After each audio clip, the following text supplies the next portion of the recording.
Hello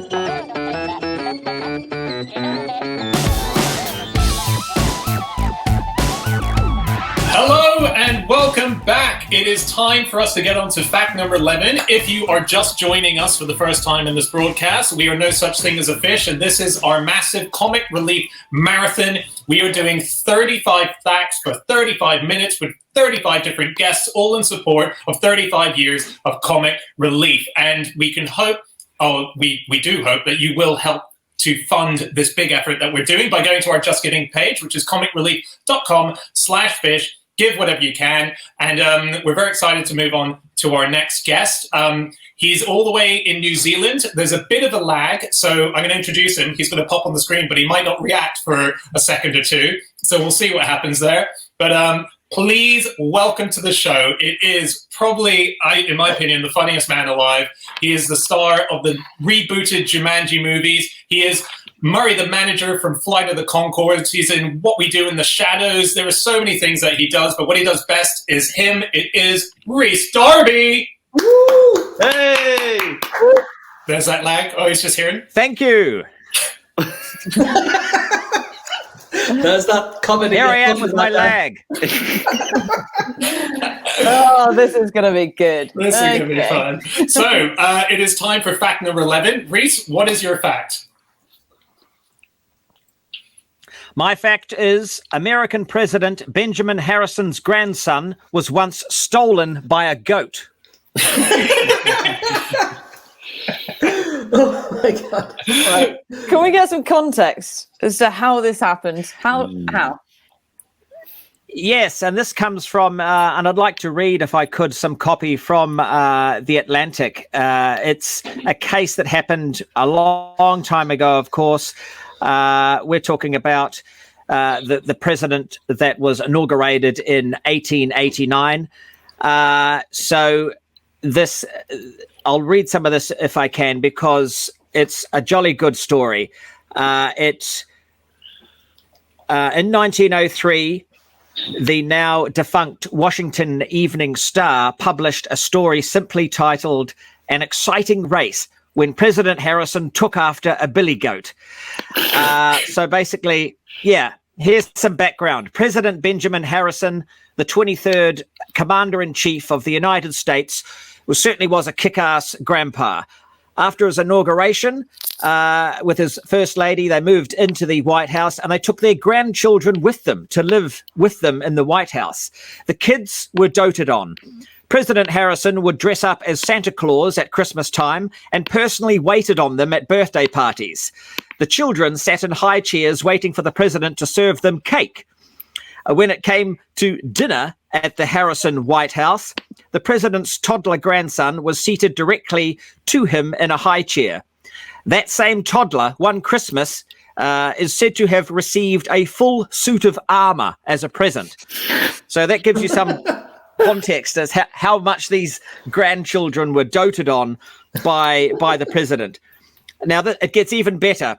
The president kept a pet goat for the kids. Its name was Old Whiskers, and the animal was harnessed so it could ferry the children around on a tiny cart. I can't tell if it's real. I can't tell if what Rhys is reading is real. Or it feels like this is all real, guys. It's all real. Rhys, you have. Now, sorry, go on with the story. Yeah, I'll just get through this if you don't mind. The Evening Star's source for the story was an anonymous Treasury Department staffer who's recalling this incident about 10 years after Harrison left office. Okay, so this is second, possibly third or 58th hand information here. But on the day of the great goat chase, Harrison had been supervising his grandson, Benjamin McKee, on the White House lawn. Old Whiskers was ferrying the little boy around as per usual. Then, without warning, the goat started down Executive Avenue on a brisk canter. The Treasury staffer recalled. What spooked the old goat is unknown to this day. President Harrison, a stout man in his late 50s, went after the animal. The goat went faster and the president quickened his steps.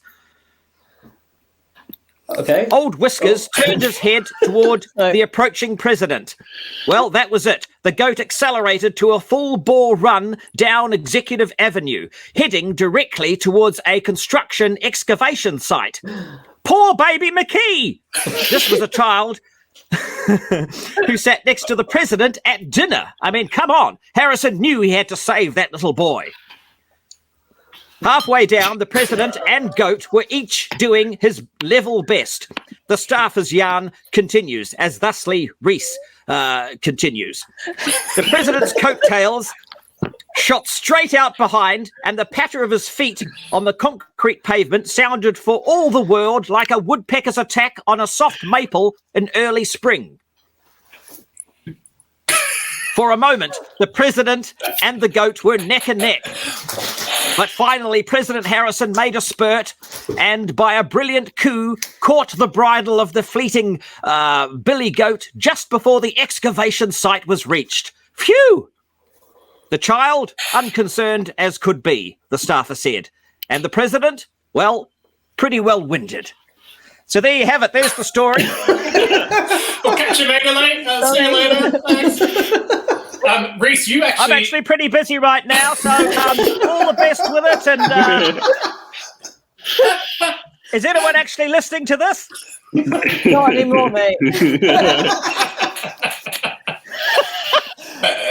So, Rhys, you actually keep goats, right? This is a new thing. This is your interest in goats is from that. Yeah. Unfortunately, this is why I've chosen this story, because since the COVID scenario, I've had to return to New Zealand and I've become a fully fledged goat farmer for the last 12 months. I have 2 goats, Fred and Barney, and they've become my closest friends, not by choice, but because they just won't stop.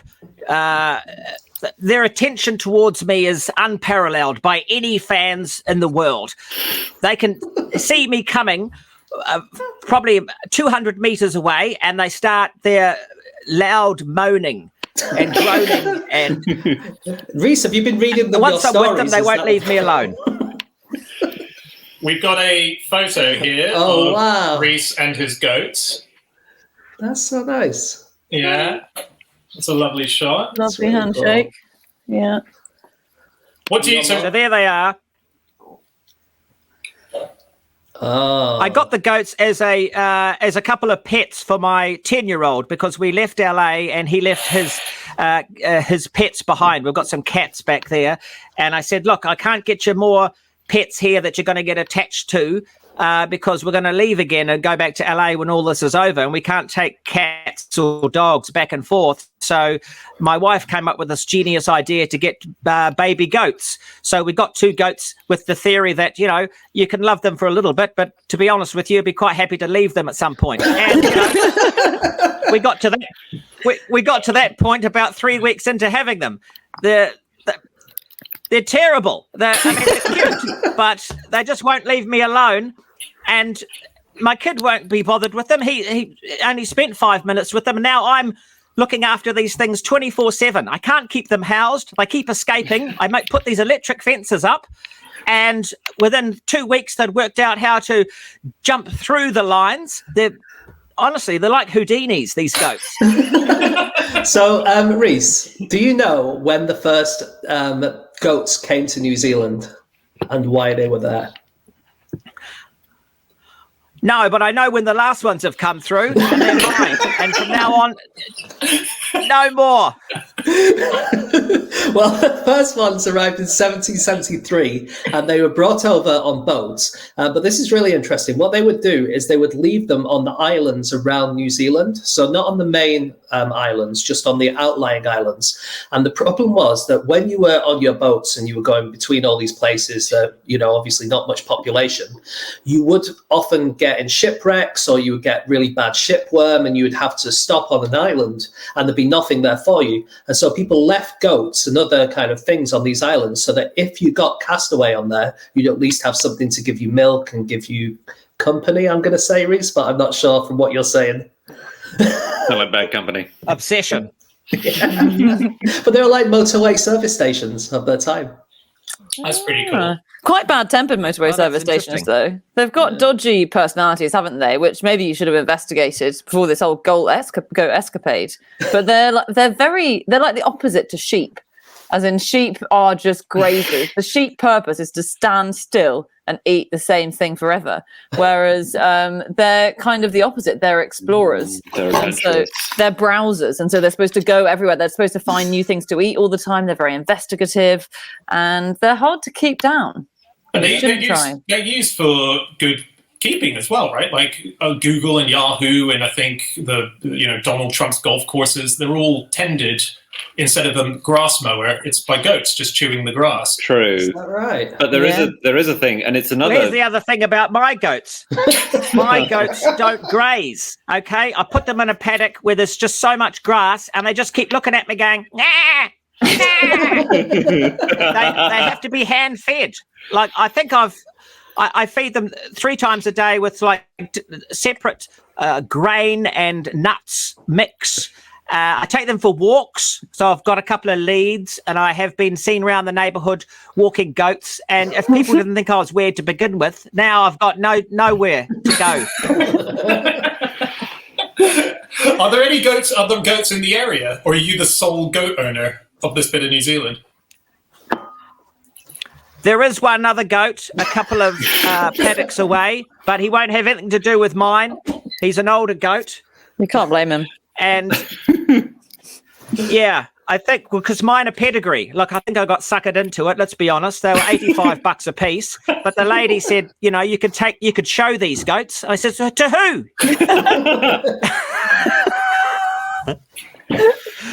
They are cute, as you can see in the picture.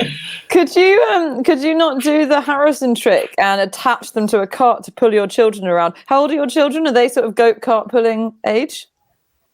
No. Well, one of them certainly is on the lighter side. He's 11 now, but he's only a little boy. If we made a decent cart, then perhaps we could do that. But I think my goats are they're too small. I don't, because we got them when they were 2 weeks old, and now I've weaned them off the milk. I mean, that was a big process. You guys don't know the half of it. I was up all hours of the night milking these things. I'm sitting there, in the dark with a blanket around one of these baby goats, giving it milk, and I'm thinking to myself, God, I was in Jumanji last year. What's happening? Rhys, I don't know if you know what this podcast is. It's kind of like a fact-based show. You seem to have got us mixed up with like a farming helpline. I just want some advice. Look, I'm a first-time caller, but what can I do? Because I've spent $10,000 on a new pen. I had a fencer guy come in, and he's built a pen. And the thing is, I've just got a new job in Hollywood. I'm leaving in May. What am I going to do with the goats? I've just received a text message from my wife who just says, "Oh my God, I would listen to 20 hours of Rhys talking about his goats." And all I can say is, at this rate, I think she might hear 20 hours. Oh my days! I think it will be. I mean, go on, Rhys. How much time have we got? Let's keep going. You've got 20 hours. I want to give you some advice, Rhys. I'm going to give you some goat advice. This really only occurs to people who live in Corsica, but maybe you can do something with it. And that is to watch out for the Gataju volpe. This was a cat fox that lived in the forests of Corsica and attacked the udders of goats. And it was a thing that people believed existed. And, everyone said that there's this cat fox that would come and kill our goats. But most people were like, yeah, that's just a made-uppy thing, isn't it? But then in 2012, they put a load of devices out to try and catch this thing. And they caught a little bit of fur, and they checked the fur's DNA, and it's different to any other species that we have. Ooh. And now it has been recognized from 2019 as being a new species of animal. So it was like a cryptid thing that it turns out is real. Sounds like you might want to get yourself one of these cat fox things to deal with your goats, to be honest. Take them off your hands. The old woman who swallowed a fly. Well, you have given me a bit of advice there, and something I have been rolling around in the back of my head with is the idea that I can use these goats as guinea pigs. I did have guinea pigs at one point, and I tried to use them as goats, but that wasn't very successful. So doing the opposite could be the key.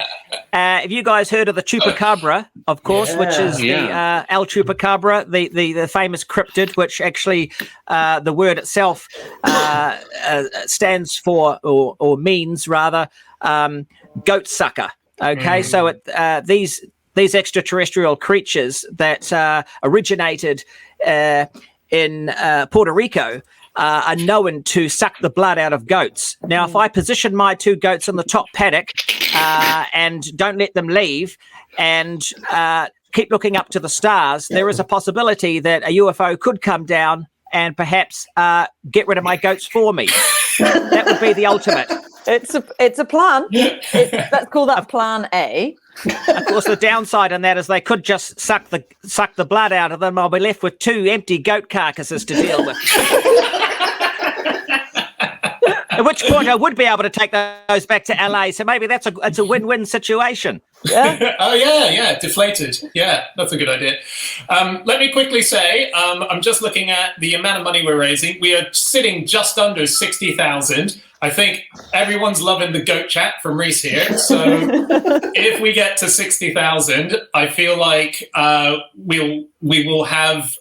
What I'm trying to think of a result, a reward for getting to 60,000. Maybe Rhys, you could give us a sort of quick goat opera or a goat. I've got a reward for you guys at the end of my segment. I have actually brought my goat. So look forward to that. But before we get to that point, I do have a theory I'd like to. Of course, I've got a theory. It's me, and it's based on goats. And I've always had this theory, and I wonder where it kind of serendipitously came through into my head through my vacant goat talk. So a lot of this won't be coming through properly because the internet's dodgy. It's really weird. There's a problem with your internet. You seem to be just talking about goats the whole time. Flippity dippity humpty doo. Some of these words won't make sense to you, but I've always thought that because of the personalities of goats and how similar they are to humans, that goats are actually missing people. Okay, so when people go missing, they turn into goats. Now, it seems ridiculous, but that's something I've always felt is the case because they're not sheep. You know, they are a different entity and they are mischievous. They have a real personality about them. And when it's all in the eyes, and I've been staring into the eyes of my goats for quite some time, and you can see their eyes and they're looking at you and they are always sort of calling out, help, help. They want to get back to our dimension, but they can't. They're stuck in this goat form. Wow. So I've just got a couple of missing people in my pen. That's something I'd like to put out there. They do study goat emotions. And when I say they, I mean very small number of scientists. But there was an experiment to work out what makes goats happy and how you can tell. So Rhys, this might be useful to you. They put them in mildly positive situations. That was the scientific term. A mildly positive situation for a goat is someone shaking a bucket of food around a bit near you before you're fed. That cheers a goat right up. So if you've got a gloomy goat, that's what you do. But the negative state, I really like this. And in fact, Rhys, you can do this experiment. To make your goat mildly negative, you just need to put your two goats in pens next to each other and feed one. And then the other one watches his friend eating for 5 minutes. And by the end of it, he will be in a really bad mood. So and try that. Is there a reason to get a goat really angry? Is this if you need a goat to attack your enemy or something? Is this for fun? Yeah, because Andy, what is I tell you how you can get a goat angry. Just ignore it for 5 seconds.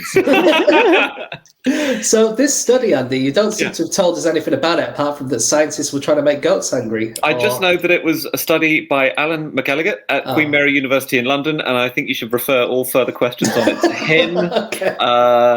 I think. Do we think that maybe Rhys's goats are obsessed with him because Well, it could be urine related, is what I'm wondering. yeah. So this seems to be something that they're very into, and it's a problem in national parks because now in a lot of American national parks, people urinate just off the trails, and goats love human urine. It's full of salt and minerals, and so they flock to the trails, and I think they get a bit aggro sometimes, and also it's stopping them teaching their kids how to actually go and find minerals and salts for themselves because they've just got these humans pissing everywhere. And so they've had to actually airlift them out of national parks in order to stop them Rhys, from looking at human have you piss. been pissing yourself around the goats? I don't know about wee, but I've never seen so much poo in my life. Animals can produce more poo than I've ever seen in a poo farm. Like, I literally clean it up, come back in half hour, and yeah, you know, the old British poo farms. But, look. Yeah. They poo everywhere. They poo in their bed, and I'm cleaning that up. I'm saying, I talk to them, why are you pooing in your bed? And they just look at me, nah. Why? And then the greatest poos I've seen, they poo on top of their house. They get on top of the roof and poo on the roof. I'm like, guys, have a little bit of decorum, a little bit of self-respect. I was out there the other day with them, talking them, you know, into my army career and how it gave me a bit of motivation to look after myself. And honestly, they just walked away. Right. No respect is what we're learning. No respect at all. That answers my question. So it sounds like maybe you have been pissing yourself a little bit. The kind of state you're in, I suspect that's what they're after. Pissing in the wind. That's my goat career. Do you know how to tell the difference? This might be useful for next time you're looking for a pet, a difference between a goat and a sheep. Because I realise I actually don't know. You think sheep's woolly, goat's not, but that's not foolproof. You know, you get some woolly goats, you get some naked sheep. Yeah. There's a crucial difference. If you look them close in the face, the upper lip of a sheep has a thing called a distinct philtrum, which is where like the nose is basically sliced in half. It's got a line down it. It looks like its head comes in two parts that have been jammed together. Whereas the goat is a human trapped in another dimension. Yes, that's exactly it. So the philtrum is that little indentation above your lip, which helps you to drink beer out of a bottle, doesn't it? Without a philtrum, you wouldn't really be able to do that. So can they drink beer very easily, or? Well, we've got we don't have the distinct one. So ours, I think in their distinct philtrum, the beer would just go straight through their head and come out the other end or something. I don't know. I don't know if that would work well. It's worth a try, though. Having a distinct philtrum, does that make you a better kisser? You'd have to try it out for yourself. You're in the best position. Do you? A lot of people kiss their pets, don't they? Have you ever considered that? They might like you a bit more. I've done that. Of course I have. Look, I love these guys. I've got to be honest with you. I've been kissing them since the beginning, and that's probably as part of the issue. I've probably been a bit too kissy, you know. But I take after my father in that regard with his, because he raced greyhounds for years. He got 2/3 actually, and but that was just his personal track. But he also looked after greyhounds, and he was famous in New Zealand as one of the sort of the older statesmen of greyhound racing. Of course, not popular anymore. But back in the day, he was actually famous on the track side, which is the Greyhound Racing TV station here in New Zealand, which I think possibly is still running. Anyway, he was known as the trainer that came with the softer, loving touch. Now, I don't know if you guys know much about greyhound racing, but he would talk to his dogs. And so he would take them for walks and treat them like pets. Now, normally with these greyhounds, they're just like racing horses. You know what I'm talking about there. Horses racing, the horses that race. Have you been up? You know, you sort of. Dan just disappeared for a little while. Dan, we're still in the same anecdote, just to let you know. So you know, you treat them mean, keep them keen. They're there for one job, and it's to run, win, and bring in the cash. Now, Dad with his dogs, he would actually be seen on the track side with a whole audience there, actually hugging the dog and whispering, and then you had the guy over the announcer going, "Mr. Darby, can you please let your dog go? All the other dogs are in the starter block. You've got to let yours go into the starter block, please, Mr. Darby." And he'd be just like, "Okay." And his favourite dog was Gordon's Girl, and it was named after his girl he had, and so he's like, "Okay. Come on, Gordon's Girl. You're my beautiful baby. I want you to really race well today and do this for Dad. And don't forget afterwards, I'm going to take you out for a little walk. We'll go to the park. And I'll take your muzzle off, okay? Because you're Daddy's girl, all right?" And the dog, of course, would be looking the other way. But off they'd go. And as I say, he got 2/3, and he even got a first, and that was back in the day. We're talking the 80s when he was racing these things, and so he was sort of known as sort of a comforting soul amongst those sort of hardcore trainers, and that always had an effect on me. And I think that I feel like I'm wafting now. Well, you also, we spoke about this when you came on No Such Thing as a Fish, the actual podcast, but you starred in a movie, co-starred with a duck. That's right. And so you've got a lot of experience with sort of, close contact with animals. How close did you get to the duck? I think, well, that's another thing. I think I am quite nurturing with them. I had the duck. I kept him after scenes. I would hold on to him because he was in a little bag, and so I'd go over my lines with the duck, and we had to sort of practice walking together and things like that. And so I did have a special affection towards Pierre. And I tell you what, who had more lines, you or the duck? Before Anna starts talking, I'll say this. I never had any ducks around my property during that time, but after I shot that movie and it finished and it did poorly, a whole bunch of ducks started arriving in my bay. And I'm proud to say today that I've got a lot of ducks around me and goats. I can't believe I'm going to say this, but can we go back to the goats, please? Can we see the goat? Yeah, where is the goat on the boat? Oh, I like that. Well, let's see how much we've raised quickly. Yeah. Oh, well, yes, these anecdotes have done it. We're at £60,907. We've gone over the £60,000 mark. Amazing work. So I think that's a good enough amount to see a goat on a boat. Can I just say I'm not known for my anecdotes? Yeah, there's a skeptical pause. But I'd like as a little treat for you guys to introduce you guys to my goat. That's right, I've got him here with me. Some of you may have already met him. Here he is, the greatest of all time, Buttons. Buttons! Hey, Buttons! Oh, he's on all fours like a goat. Come on, mate. You told me to. Yeah, don't tell them that. Just as long as you don't kiss me anymore. So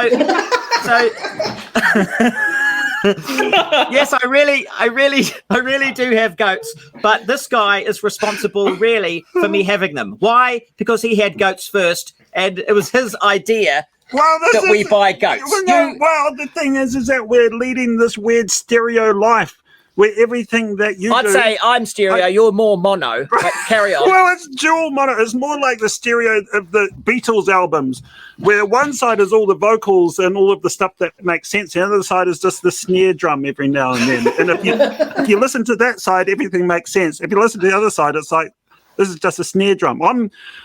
You're a snare drum. Is that what you're saying? It's the implication that there's a side of this that how makes are you sense. guys? I know that guy. That guy there, that Dan guy, he's from that Cryptid Factor podcast, isn't he? He That's is true. too. And look at those other gorgeous-looking people. Look at those three. Well, they're big Cryptid Factor fans. Are they? And I think this could be a good opportunity to, once we're on whatever this show's called, to really promote the greatest podcast of all time, Which one's Cryptid that? Factor. Oh, is that the greatest one of all time? Yeah, it's our goat.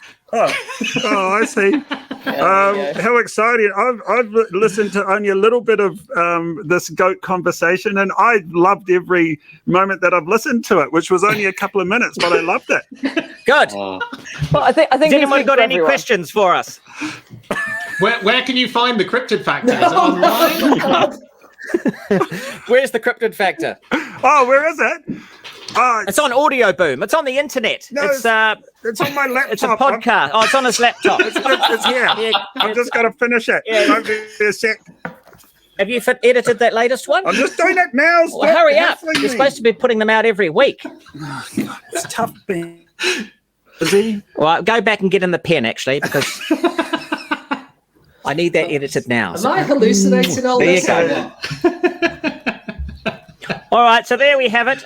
No, I didn't bring my actual goat, but of course, because, there's two of them and one gets upset when the other one is separated, as you know, it's part of the treat them mean and no one's keen concept. And of course, I am on a super yacht here in the New Zealand port. We're waiting to go out into the ocean and watch the America's Cup, so no goats allowed. Well, where do you go from that? The goat, by the way, greatest of all time. Do you know who's the first person to say that? No. Might as well have a fact in here at some stage. So it was Muhammad Ali, of course, always said, "I am the greatest." And it was his wife who incorporated a company called Greatest of All Time. And then in the branding, they had GO80. And then that's why we now say that basically anyone who ever has one good game of football is the GOAT. It feels like there must have been some goats behind that PR, though. That is a huge win for the goats, isn't it? To have managed to get greatest of all time. It explains a lot to me why Muhammad Ali was such a good fighter. He's so angry because he had bloody goats. Do you know the first pram that we know of was invented to be pulled by a goat? So really? 1773, I think. Had a harness, kids in the back, goat up front, let him go. So. Well, apparently, that the goats with the carriages, the little harness or the prams, that was very popular back in the day. And I wonder why that stopped, because, I guess there's that, should goats be doing that? To which the answer is yes. Other than that, I can't see why it sort of went out of fashion. Other than, there's the story that I came up with where sometimes the goats do take off and the young child is in danger. Yeah. I've just answered my own question there. What use are you guys? I come up with things and then I answer them myself. I've just realised there's an enormous plot hole in the original story. Because I thought that goats didn't... Oh, no, that's donkeys. What do goats do? Do they run? Donkeys stand still, don't they? Goats flee. Yeah, they're stubborn. Yeah. Goats, here's the good thing about mine. They will follow you.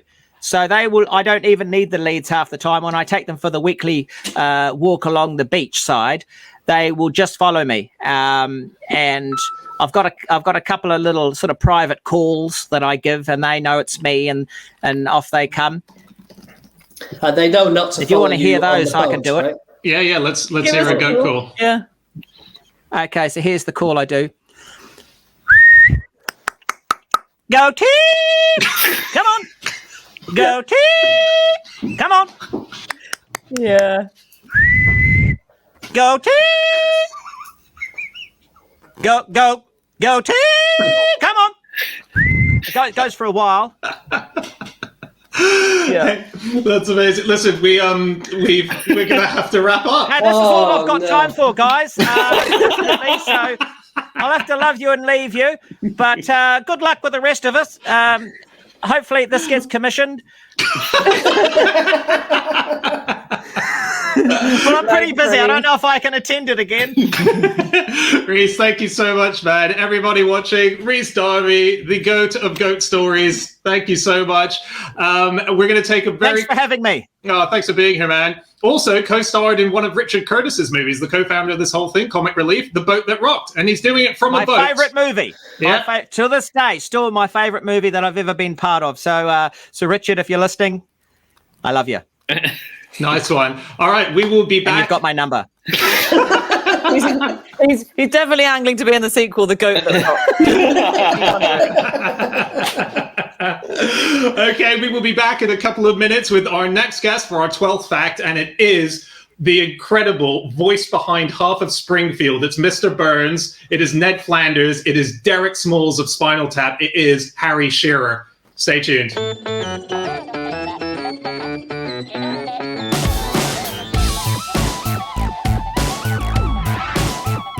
Hi everyone. Well, I have just woken up 2 days after we did that Comic Relief 20-hour marathon. I really hope you enjoyed the video that you just watched. There's plenty more where that came from, so do watch them all. But in doing so, we have a deal. You watch the videos, you also have to pay. So go to comicrelief.com/fish. The link is just down there. And please give us anything you can afford, because all the money that you can send us will be given to amazing causes. Please, please do donate now.